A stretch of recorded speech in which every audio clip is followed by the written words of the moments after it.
Here's Archie's Travels, Chapter 49, entitled Inside the Caravan. It didn't take him long to see the gold carriage clock on the table and the familiar-looking pipe which was sat precariously on an overflowing ashtray. He looked up to see Dolly's family photo on the wall, next to a soiree of photographs holding his spoils from his hunting and fishing escapades. It definitely looked out of place, thought James. And it was also creepy weird, he thought, as he lifted it down and placed it in his rucksack, along with the pipe and the loudly ticking carriage clock. James could hear Rocky barking loudly outside, and it was obvious that he'd finished off the mince pies. Then Dolly tapped on the window.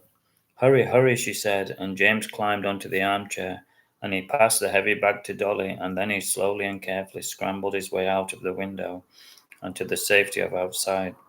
Dolly opened the bag and she was delighted by what she found, but she wasn't surprised. It's all there, said James triumphantly.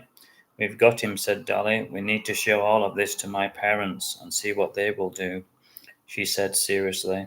They couldn't walk away from the scene quickly enough, and they left Rocky barking in their wake. At least Rocky is full, thought James sardonically. As soon as they got to Dolly's parents, they emptied the contents onto the table, and Dolly's mum gasped in shock.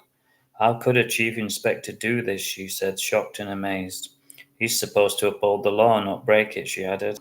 They all nodded in agreement. He thinks he's above the law, said Dolly, as she turned the glittering carriage clock over in her hands. He may be the chief inspector, but he's guilty of a crime, said Alf. And we have to report him, he added. And with that, he quickly dialed the police number. It didn't take long for the police car to arrive, and its flashing blue lights shone on the curtains like a warning. They opened the door to a young police officer who sat in the armchair as they told him their story, and then they showed him the recovered goods.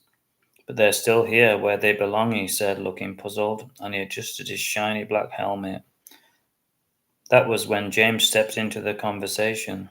I took photographs of the goods inside the chief's home, he said, and he showed them to the young, nervous police officer. We've already reported the goods missing, said Dolly, as she warmed her hands on a cup of hot tea.